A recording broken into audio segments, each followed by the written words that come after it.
turned up. Let's go.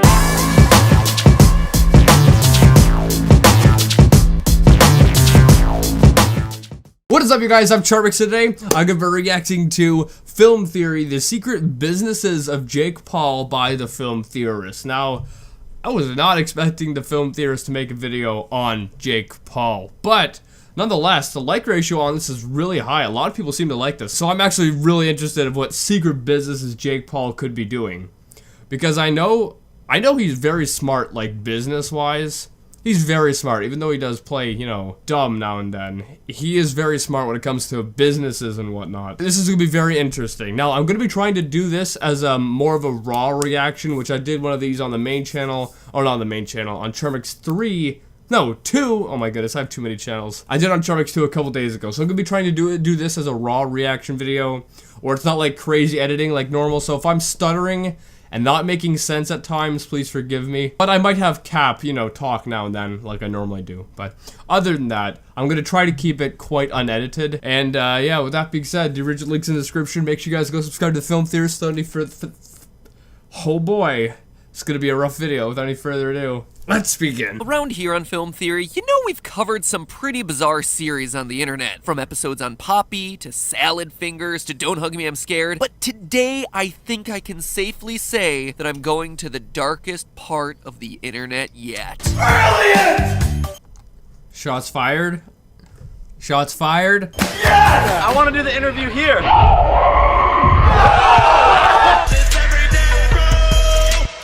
Hello, Internet! Welcome to Film Theory, the show that's been YouTubing it up since the days of Vine. That wasn't that long ago, Matt. Here on the channel, I have a history of covering not just movies and TV, but also big online series that pop up all across the interwebs. And recently, there has been nothing bigger than the Shane Dawson expose into the life of Jake Paul. I feel like a lot of people have done videos kind of mocking that, or mimicking that with like the same kind of style of thumbnail of someone going like, or something like that. Like, am I the only one who thinks that? Because I've seen a lot of them recently. In case you weren't one of the 142 million views that this series got in its first couple weeks, let me catch you up. Recently, YouTuber slash conspiracy theorist Shane Dawson put out an 8-part documentary series on social media star, former Viner, and all-around bad boy Jake Paul. Yes, that's correct. Right now, you're watching a YouTuber covering a YouTuber covering another YouTuber. We have reached peak. Oh no. Wait, you've reached peak what? Meta. Now, oh no. Now I'm a YouTuber reacting to a YouTuber covering a YouTuber who is covering another YouTuber, and you are watching a YouTuber react to another YouTuber, talk about another YouTuber, interviewing another YouTuber. This just keeps getting crazier and crazier. Shane's docu-series focused on a bunch of different aspects of Jake Paul's life. His relationship with his family, his ex-girlfriend Alyssa Violet, his squad mates in Team 10, even going so far as to analyze Jake with the help of a licensed therapist to try and determine whether Jake is actually a sociopath. See, this bothered me in the actual Shane Dawson video series, because I did watch it. I actually really liked it. But that therapist, she even says in the video at one point, or in the series, that she isn't a therapist for this kind of problem. She deals with like anorexia and eating disorders. That is a lot different than, like, you know, a freaking sociopath or whatever, right? Question that we've been asking since 2013. Humble brag! But across all 413 minutes of content, nearly 7 hours of video dedicated to this guy, there's one story that Shane Dawson really missed. Either because he wasn't interested in it, or frankly because he wasn't allowed to talk about it. And that's Jake Paul's real job. Acting crazy. Because here's the thing, in the docu-series, Shane portrays Jake as a vlogger, a young guy out there having fun and making cash with his buddies, but that's a huge lie. Jake isn't a vlogger, nor has he ever intended to be. In an interview last year, Jake Paul himself said, I want to be the first social media billionaire. And that Yeah, I remember that interview. And I know Jake does a lot of other stuff other than just YouTube, right? He sells a lot of merch. He also, oh, frig, what was it?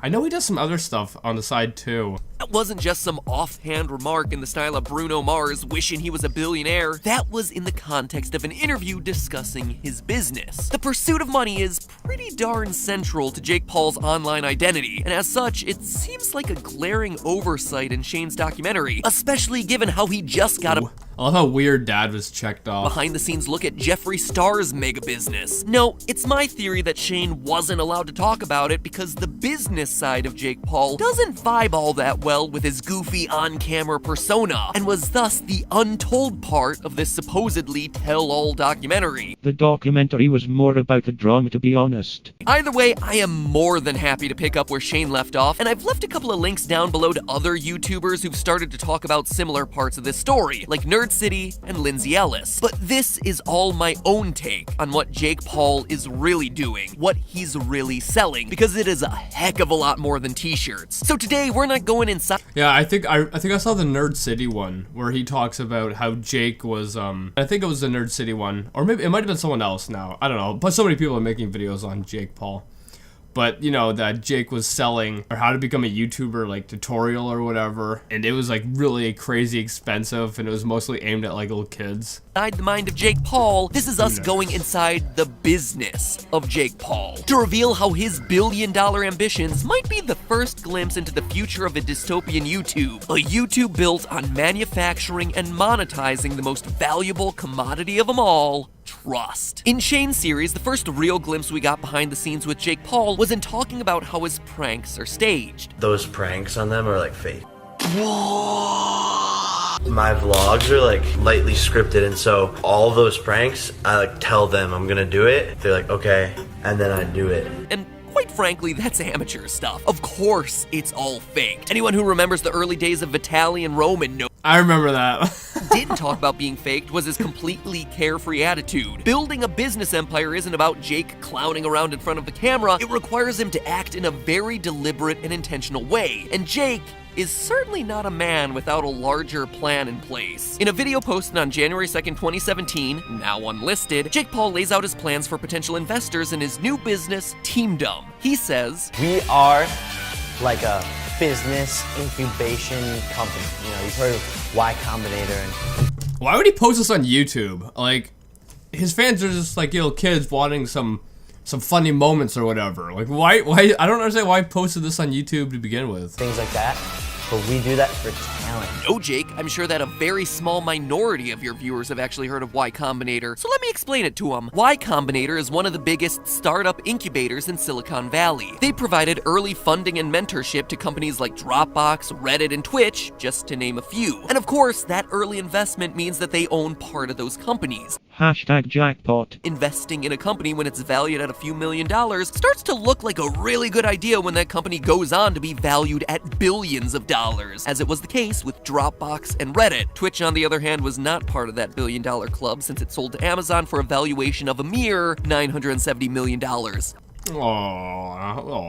Ah, so close and yet so far. The important takeaway here, though, is Y Combinator isn't a technology company. It invests in technology companies for partial ownership. Jake seems to be aiming to copy the idea. In his pitch video, he isn't trying to sell himself as an influencer or Vine star. He's trying to sell himself as a business incubator that can train up other influencers and become an early investor in what they're doing, in exchange owning a big chunk of their career. Yeah, that's like the percentage he takes, right? Because I know when they sign contracts or whatever, he gets like 10 or 20% of their money or something, which is crazy.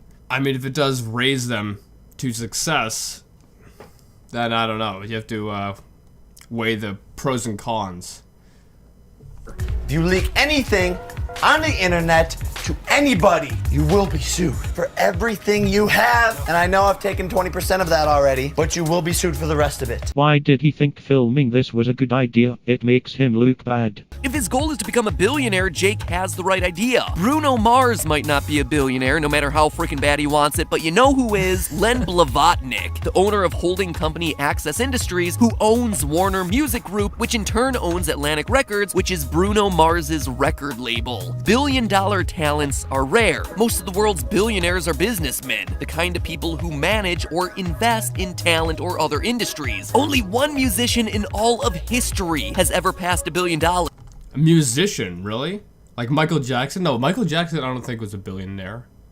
I don't know. What musician is a billionaire? And you'll never guess who it is. It's Andrew Lloyd Webber. He wasn't even a stage performer. He's a composer who created musicals, and even those musicals he mostly ripped off from other people. And before you run off to Google to I've never heard of this person ever. fact check that, yeah, it's really true. Even Beyonce and T-Swift aren't billionaires. You know who's closer to being a billionaire than Beyonce? Her husband, Jay-Z, who makes most of his money by...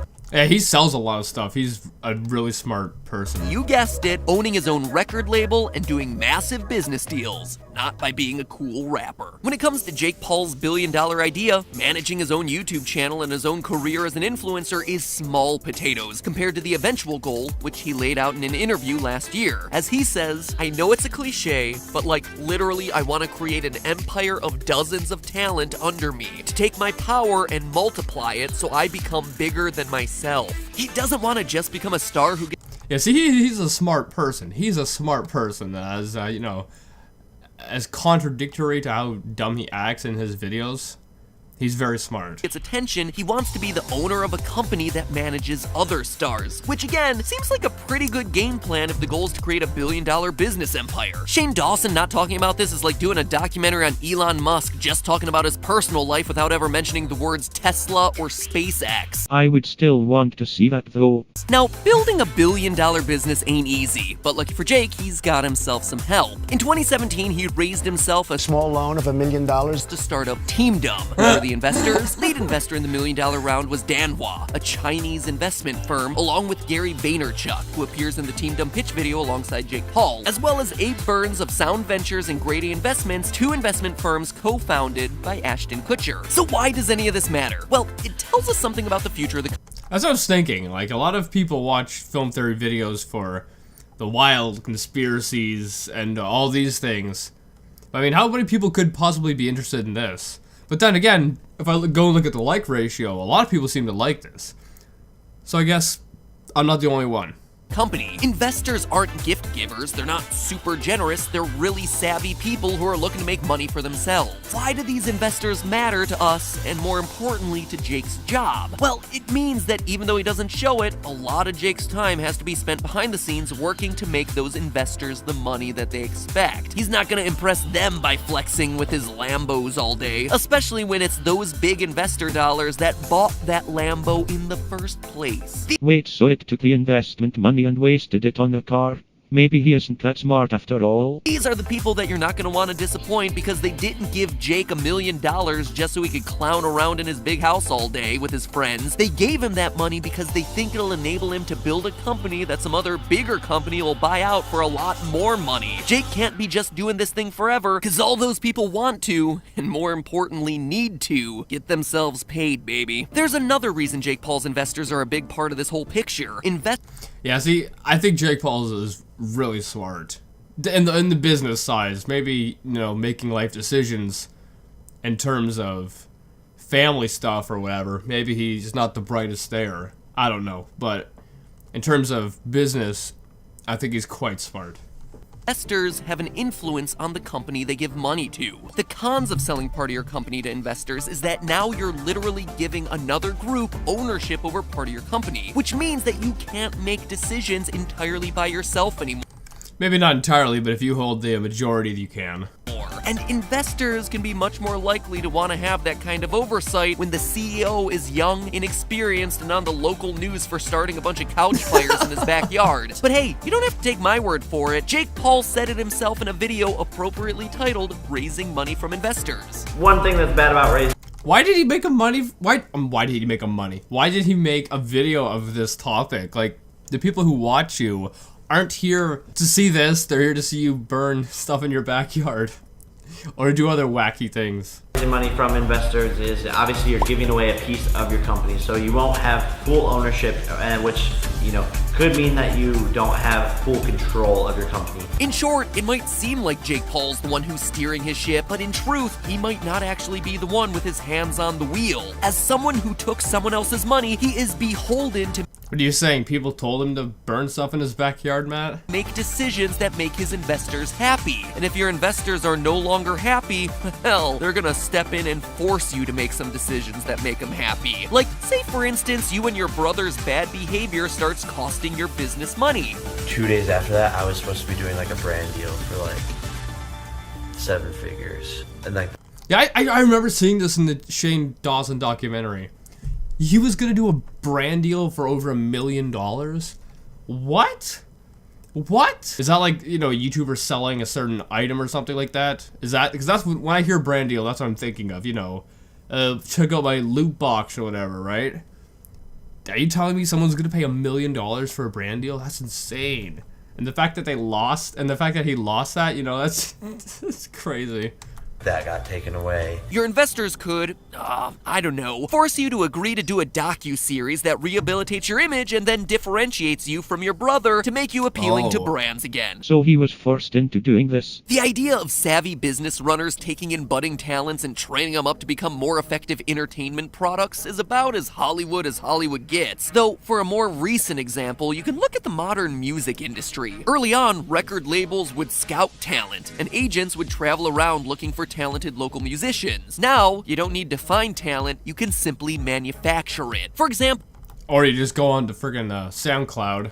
look no further than the Backstreet Boys, NSYNC, and the Spice Girls. Music executives realized that you could take something that usually happens organically, a bunch of people getting together to form themselves a group that performs original music, and manufacture it by selecting beautiful people and then writing songs for them to perform on stage. And so it was that video killed the radio star, and our musical performances all came to be performed by beautiful people who have audio engineers. I think there's actually a flaw in this, and I just realized this. Because, you know, Jake Paul, his whole, like, brand or his business or whatever of talent management or whatever it is, where he gets part of people's YouTube channels or whatever. The business flaw I see here, and I'm not the smartest person either, so, you know, don't take my word, but the way that this website is going, it seems to be going a lot more strict and mainstream, and that really isn't that good for the individual. So, you know, his whole reliance or business, whatever, seems to be relying on this website. And I don't personally see this website lasting like another 10 years. It's just because every year it keeps getting more strict and more strict. You know, you gotta be careful with what you say and whatnot. And that's just right now. You know, 5 years from now, who knows what's gonna happen. And I always heard, you know, don't put all your eggs in one basket. It's best to, like, diversify or whatever. So he really needs to make sure the people that he's investing in do other things. That would be smarter than just relying off of one website. At least that's the way I see it. I don't actually know what I'm talking about. Teach them how to sing on pitch. It didn't take long for people to figure out the same thing could be done with content like YouTube videos. Why wait for some naturally compelling vlogger to come along? If you understand what makes a compelling vlog, rather than waiting for it to come into existence organically, you could just hire an actor to act like they're a vlogger. You don't think you can fake that kind of thing? Think again. In June 2006, oh, I remember this. Well, not 2006, because that was so long ago, but I remember, I know the person that Matt's gonna talk about. Yeah, all the way back at the beginnings of YouTube, a channel called Lonely Girl 15 popped up. She was an actor. Showing videos starring Bree, who appeared to be a relatively ordinary teenage girl vlogging about her life. My name is Bree. Wait, was she teenage? Because looking at her now, she looks like she's like, you know, 25 or something. She looks older.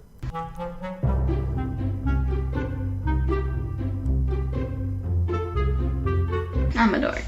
Until it was revealed that Bree wasn't actually Bree. She was an actress, Jessica Rose, who was portraying a fictional character created by a group of filmmakers. 1 year. It took 1 year after the launch of YouTube for someone to figure it out, but it took another 13 years for this model to become mainstream on the platform. At least that's what we are aware of. What if other people have been actors for years and no one knew? Which brings us back to, you guessed it, Jake Paul. The only difference now, though, is that What, you're just saying he's an actor? Jake Paul isn't applying this model to manufacturing musical acts or doing a cinematic project exploring digital video. He's trying to manufacture something very different and very dangerous. He's trying to manufacture spooky friends. friends. In the last part of Shane Dawson's docuseries, Jake describes himself as, I was just having fun and like doing whatever I wanted. but investors didn't write him $1 million check just to be a kid having fun. They wrote him a check to become a talent spotter, cranking out new influencers that everyone else can turn a profit on. Except there's a difference.